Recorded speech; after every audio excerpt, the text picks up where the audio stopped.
Welcome to the Thrive Today podcast. I'm Natalie Born. I'm the media host for Thrive Today and the founder of Innovation Meets Leadership. Look, we are a platform for women who lead and believe, and we're welcoming back to the podcast Traci Morrow. She is a speaker, an author, and a leader. And I think today's topic is really going to touch you. We're talking about an altered life, choosing your response to external realities. And man, her story is so incredible. So I cannot wait to dive in. Welcome to the podcast, Traci. Thank you so much for having me back, Natalie. Yeah, well, thanks for being here. Okay, so I was just sitting down to read your article, and you're talking about a pretty big life change that happens to you. And I think what really surprised me about that life change is not just what happened, because that's pretty intense of how you found out, and you'll kind of share some of that with us, but also your response. That really stood out to me of what you decided to do when kind of hit with an unexpected life reality. Yeah, you don't know how you're going to respond. You always hope you're going to have the proper response to the Lord when your life is turned upside down, but you really don't know until that moment happens. The phone call comes, the text comes, the hard conversation happens, and that certainly happened to me back in September of 2024. Yeah. So you talk about like I think you were standing in like Joanne's Fabric or something with your daughter and like texts start coming in from people. Like, what did you think was happening as you were like, as your phone was like kind of starting to ping? It's so funny. All I know is my body knew before my brain knew. And I just felt like it was Traci, I'm praying for you. Oh my gosh, I'll get you on a call with our CEO. We're so sorry. Oh my gosh, this is so terrible.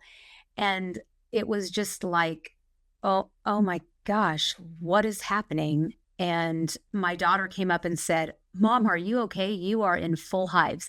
So when I get stressed, from my chest up to my jawline, I just have full red blotchy hives. Oh. And I apparently had that in Joanne's Fabric that day as I was opening up. And then the final one that I read was from a dear friend and partner in my business who just said, ugh, and a link to a press release that said that our company was shutting down our branch of the business. Wow. And I just don't even think now, almost 2 years later, I think I don't know that my brain fully comprehended it, but I went kind of just numb. You don't know what's coming. You don't know what it really means, but you just know it's bad. Yeah. Well, and like finding out that way, like Right. Everyone knew before you knew. Yeah. Yeah. Like how, I don't even think I went there yet. I just was thinking, what does this mean? Do I need to put all this fabric back? Like, how bad is it? We putting half of it back or all of it? Right. Do I need to sell the clothes that I'm wearing? Poshmark? No, yeah, it was just, and my daughter said, like, should we be putting all this back? And I said, no, we'll keep, we'll stay in line. But it was just my brain. I just knew something very big had happened that was going to just change everything. Wow. Well, and I as I read your article, like just unpacking not only that moment, and I just cannot imagine like everyone knowing something before me that's about me. I mean, that's tough, but like, yeah, your response was so, I want to call it like militant. Like it was just like 180. I am focused now. You've got my attention, God. I'm going for it. Like, let's talk about like what unpacked and what kind of transpired in the days kind of following that message. Well, I think I will still be studying my response for the next 10 years. Because I still am wondering, my husband and I still will ask, like, did I step out of the Lord's will? Did I try to handle it myself? Was I following the Lord's will? Was I just trying to lead as a leader?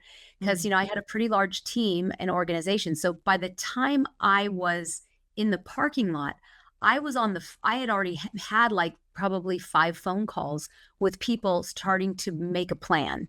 And what do we do? Because what do leaders do? They lead. I knew that the people that I was leading were going to be panicking. I knew how many families this was going to affect. And so we immediately went into fasting prayer and what, where would the Lord have us go?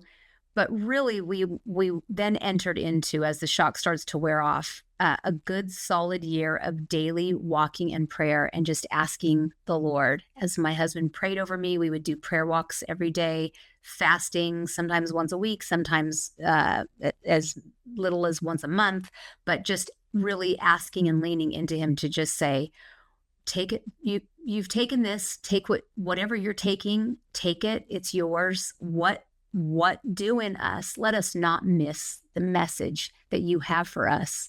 What do you have for us in this season? And we wanted to be thankful. We wanted to finish that season well. We wanted to begin the new season whenever that time was. um, we just wanted to start the new season with Him, under His umbrella of guidance and leadership, and immediately began, what do we have to repent for? Is there something that we can be repenting for? Just strip us all, Lord, and bring us to where you want us to be, so that we walk every step in this as much as we can, as much as we can be made aware in his will. Yeah, it feels like I think we can all look back at our life and think about these moments where we have these major points of inflection where just it's like holy ground, right? Where we're like, Yeah. gosh, we are looking at everything, we're scrutinizing everything, who Everything. we're partnered with, what we're doing, why we're doing it, and just asking for clarity. And I can just see that in your story where this was like a big stake in the ground moment for you guys to say something here's got to change. Like we're going to Yeah. move differently after this. Yeah. Yeah, absolutely. Even to the point of I just felt like a version of me. I know it wasn't a feeling. A version of me died that day. Mm. And I wanted to rise a different new version. And it started with, I joked with you a little bit before we came on the camera, is I started growing out my hair. I knew immediately that I was a new version of myself. I'd had about the same pixie haircut for like 20-25 years. And I felt like I needed to look different on the outside so that when people looked at me, I felt so immediately different that I wanted them to not expect the same kind of me that you visually see. I wanted there to be a visible change so that, when you look at the same person, they say they look the same way. And I wanted there to be a visible so that the behavior matched, like, oh, this is, wow, you seem different. And it's not just your hair. But if my hair is the same, I don't know, I was a hairdresser before. I just feel like your hair is such a tied to your identity in so many ways. And because I felt so different, I wanted it to show up on the outside as well. So there was an immediate expectation of like something's changed. Wow. And boy had it. I wanted to, this new version of myself. I'm 56 now. I was 54 at the time. This new version of me, I want to be the best possible new version of me. Strip it all away, Lord. It's not just about money. It's not just about an income. This is a rebirth of sorts. That is, I want to come back just the next best version that I can possibly be. Yeah, to me, when I hear you talk, I just hear like the refiner's fire. Like I just Yeah. hear that fire that, things are going to be different. What would Yeah. you say were some of the things that I know that sometimes when we're making a change, like there's physical movement in us Mhm. changing things, right? So Yeah. obviously physically you decided, okay, I'm growing my hair out. What were some of the practices like So that silly. changed for you too? Practices, well, for one, as when I first started out in my business, we were, a one income family of 6 kids in Los Angeles. So we were on a very tight budget. And then we started finding financial success. And as much as you say, like, we tithed, we gave the above the tithe, we wanted to be generous, we viewed ourselves as a river, not a reservoir. We wanted that money to flow through us. And as much as we didn't want our comfort to be in finances, there, to a certain degree, finances become a comfort when you aren't hungry, in a way that you are when you're on a one income. So for us, it took us right back to like, I'm not earning $1. I went to from like or having a substantial income to not no money was coming in. And that Yeah. is like, oh, I'm hungry again in a way I wasn't yesterday or Yeah. 2 weeks ago. That that stirs something in you of that's a little exciting. So I'm dependent again on the Lord in a new way. And Mm. I so immediately started seeking of the Lord of what does this next season look like for me? I've had a lot of experiences. I've had a lot of wonderful moments where I have been in great rooms with great leaders. And what does that look like for this next season of my life? That wasn't just for me. Again, just like finances, how can I steward what has been entrusted to me so that I can continue to be a river and not a reservoir? And so I wanted to really bring him everything that had been entrusted to me to say, what do you want me to do with what you've given me in the past? Am I done? Am I was that just for that season, or what does this next season look like? So offering back up to him everything he'd allowed me to experience to say, what do I do with this? Depending on him again financially, and then choosing to spend daily time in his word. This year, especially 2026, it really upped the ante. So I got into a business where I've right back built a team, got building again in 2025, and working long hours, getting back into the hungry build again. And it just, the Lord blessed it for a little while and then he didn't. And so I Mm. was back again as we're praying daily, praying, inviting the Lord in to bless the work of our hands and whatever he wanted, wherever he wanted to move us. And towards the end of 2025, it was seeing me again like he's not blessing this Mm. and what I'm doing. And my daughter said to me, she's in her early 30s, she said, Mom, I just read something that said, if you're doing everything you know how to do and it's no longer working, then the Lord's moving you. And person after person was just really confirming that. And I felt like the Lord showed me a really big vision through prayer and confirmed it through several people who trusted voices through the Lord that he had something else that he wanted me to do based on, in leading people and getting back into building, marriage courses that were in line with my marriage book. Again, like a restart again at about the same time, the very next year. And Wow. I was just like, he said, Traci, I felt like he said, Traci, you have spent the last year striving and Mm. killing yourself. Now I want you to rest and do nothing. And I will build what I want to build through you. You don't build, I will build. And so I want you to take the year of 2026 and abide in my word. And so I said, okay, Lord, I will. So I just laid it all down at his feet and I started really just diving into his word. And so my word of this year of 2026 is abide. And I'm going through it slow and fast. So every month of this year, I have gone through the Bible every month. So this is now my 6th month, but I'm also going through it slow through the Bible recap through the year. So monthly, I'm going through it and through the whole year. And it's amazing what he's starting to build and bring to me in areas I haven't been pursuing, but he's bringing ways to bless people and serve people in my gift zone that I wasn't even pursuing. Wow. Well, and what I hear in that too is like there was layers. So you hit that first layer and it was like, oh no, no, there's more. And you're just like, Yeah. but is there? And he's like, oh yeah, there is. And I think Yes. a real challenge because, we do have these moments where God really breaks in and just disrupts and interrupts what we think we know and what we think we're going Yeah. to be doing and where we think we're going to be headed. And I know for me, I had that in December of 2024. God just broke in a way that I can only describe as him and was like, we're doing something completely different. And Wow. that has probably been one of the most terrifying and exciting and also terrifying conversations I've ever had with him, where he's like, Yes. get up, we're going in this direction. And you're just like, but what about? And he's like, you don't need to know anything but go. And that's Yeah. just, I will say that is one of the scariest moments, right, that you can go through when you're so used to having it together and being in Hmm. control and having all the answers and you don't know anything True. but this small little step that's right in front of you, and you have no idea when you leap if anything is going to catch you. And I just hear that over and over again in your story. Yeah.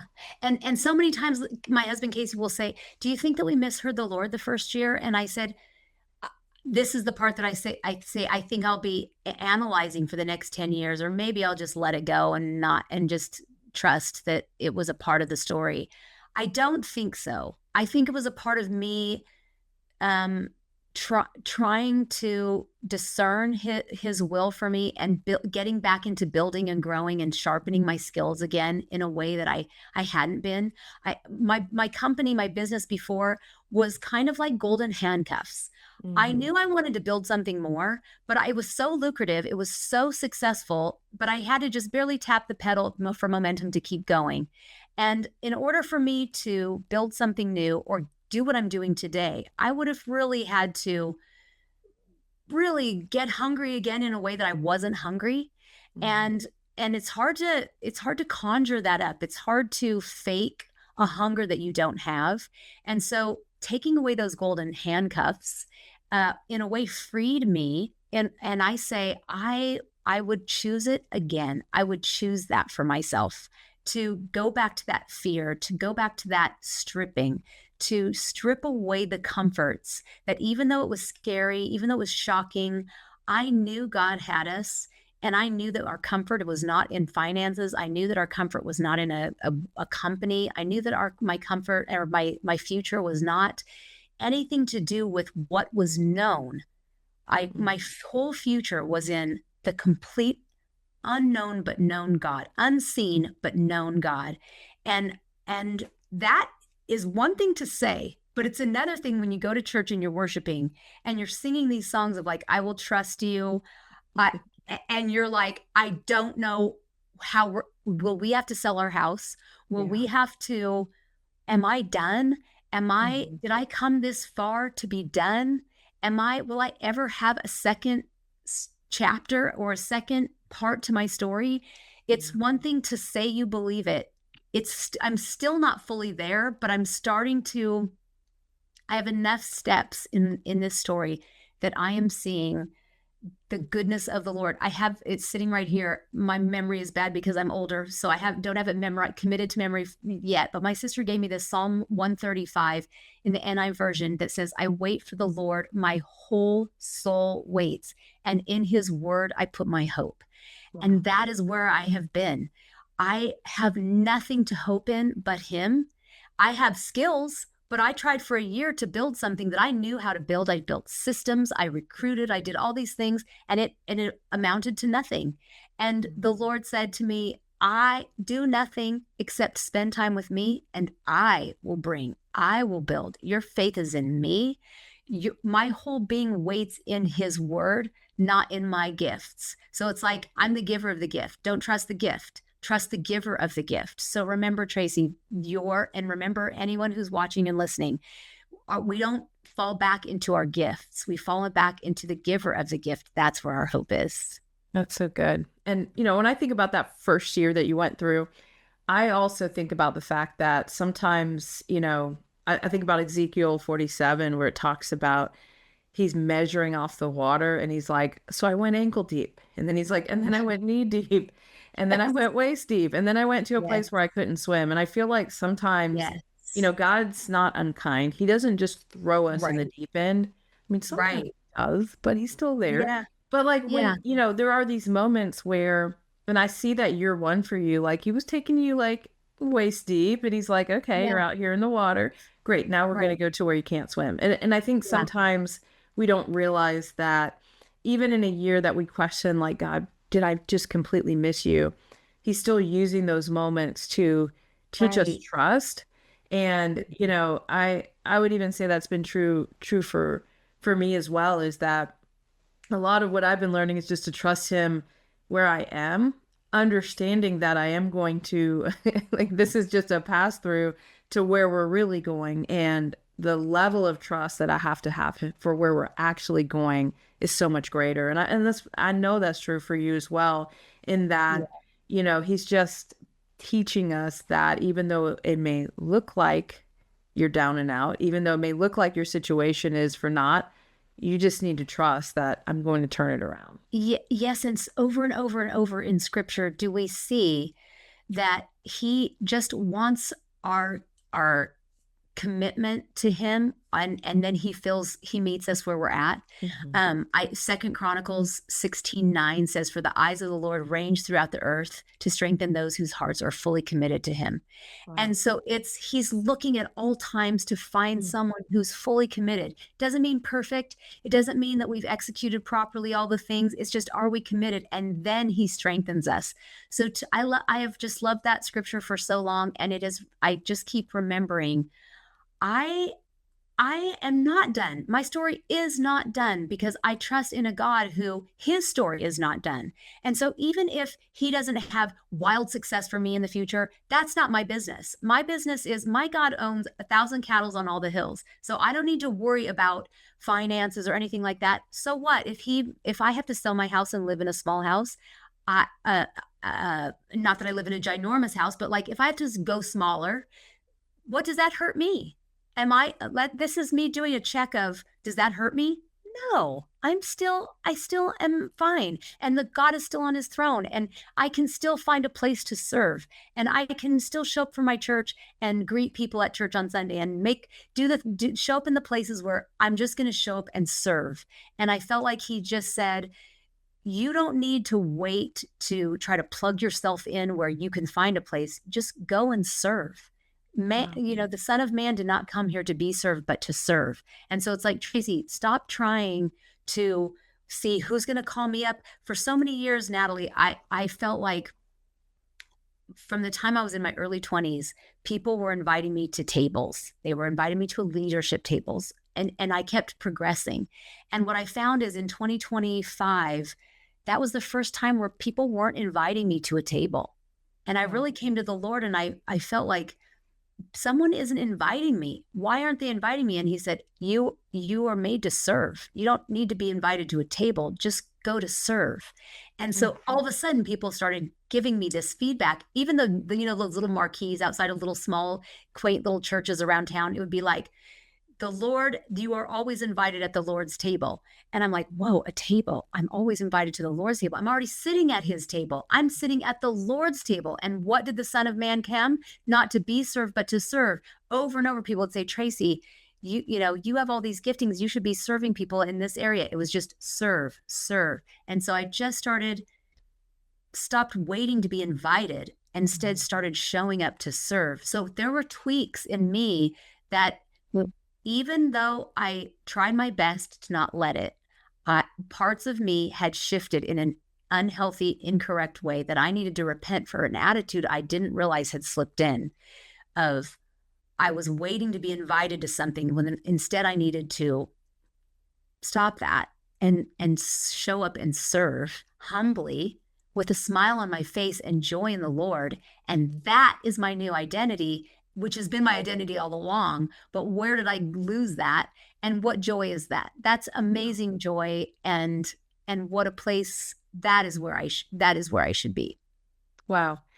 You talked a lot about just inspiration you got from Nehemiah and from Esther during this season that you were walking through. I'd love to hear just maybe a few nuggets of kind of what you pulled out of those scriptures. Esther, first of all, is just a great example of someone who was willing to show up, who was not called. She humbled herself and showed up and trusted in the Lord with her whole being. And so she had to do things that were uncomfortable for her. And that I felt like many times in that first year, now I wrote that article in year 1. And so that first year, I felt like I did so many things that were uncomfortable to me, stepping out of my comfort zone on behalf of these people that I was leading in that first year, that were just so uncomfortable. And I believe that was really a part of me dying to myself that I was in the year prior. Wow. It was like, you're leading this huge team, and now I'm back at square one, and we're beginners again. And I'm stepping outside of my comfort zone to lead because I felt like the Lord was calling me to this new beginner again place. And so I humbled myself and did things that were out of my comfort zone that were new again on behalf of a team. And so that was a part of the shaving away of old me to Mhm. get to the new me that was continually now a reset of me. Wow. Um, does everybody need to lose everything to begin again? No. Maybe that was just me. Maybe that was just where I had gotten, and the Lord needed to reset the inner me and my own failings of just getting caught up in not intending to. I didn't even see it. I did know I had things I wanted to build, but I was lulled into a comfort that I needed a Mhm. shakeup to be Yeah. like entangle. Golden handcuffs is all I can think of, is like I was locked in and I couldn't break free. So praise the Mhm. Lord that he did that. Nehemiah, I love that because once you understand, once he understood his assignment, then he wouldn't be distracted by Mm. by people wanting to distract him, call him away from things. Yeah. Now that I know what the Lord has for me and that I've been building, creating these marriage courses, my husband and I have been doing marriage mentoring. And I've known for years that the Lord wanted me to create these marriage courses, marriage prep courses, and marriage mentoring for couples who are married and kind of in crisis. I've known that he's wanted me to do that for a long time, but it just takes it's a lot of tedious work to take something that you know in your head and put it into a course. It just is Yeah. a lot of work. And I've known he's wanted me to do that. And as soon as I got into that, I started getting plagued with migraines again, something I'd been healed Wow. from a long time ago. I started having people come to me and wanting me to be a part of their business and help them be a part of these startups. And it kind of like, oh, what's this? Let me look into this. Mhm. And because of Nehemiah, it's the reminder of like, no, I am building something that the Lord has me on. And while those are also good things, and I pray a blessing over those companies and the things that they're doing that are also good, I am building something that the Lord has me on, and I cannot be distracted. And so learning to really listen to the Lord and put up blinders that like I am one person. I cannot do all the things in the world. I can only do the assignment that the Lord has for me. And even though that's flattering and nice that somebody else has invited me to do something else, I am doing a work that I cannot come away from until I've completed it and I feel released by Him to do it. And so I guess the message then to other type A's like me who have like squirrel, or we want to do it all. We hear all the great things and we want to be a part of all of it. And maybe you have, maybe you're somebody who has a bent towards filling up your plate with a lot of different things. Sometimes it's just a matter of until you've completed the last thing that the Lord asked you to do, you can't begin something else. You have to be obedient to the last thing before He releases us to do the next thing. Okay, so that is exactly where we're going to end this because I think that is so true for so many of us. Like, we need to go back and hear the last thing God told us to do before we try to do the next thing, or even looking for Him in the next thing before we've obeyed. And a couple of friends of mine, we have a joke, we have a t-shirt, and it says God's love language is obedience. And so, I isn't that love a it. great reminder for all of us that Yes. what is the last thing he told you to do? Go do that. Traci, thank you for your time. Where can people find and follow you? Where can they learn more about what you're working on? I am just Traci Morrow on all the socials, and my website is tracimorrow.com. And so, yeah, I'm about to be releasing, which I'm very excited about. Um, the the real life marriage that goes along with my book, marriage prep course, and then a marriage course to churches who, unfortunately, there are so many churches that don't have marriage support. Yeah. And even though that's so important to God's heart, I mean, that's the example of the church, to the relationship between Christ and His church is marriage. And so, but unfortunately, so many churches don't have something to support that. And so I've just created something for mentors in the church, lay mentors to join in and support people who are looking for that support. So they can find that through my website, tracimorrow.com. Amazing. Thank you for your time today. It's been a joy to be with you. Thank you for having me. Wow, this was incredible. I want you to head over to thrivetoday.com. It's where you can hear from thought leaders like Traci and so many more that just bless our community. Thrivetoday.com is where you can get into community. And as you lead, we want you to do it with leadership, community, and strength. We'll see you next time. Don't forget to thrive.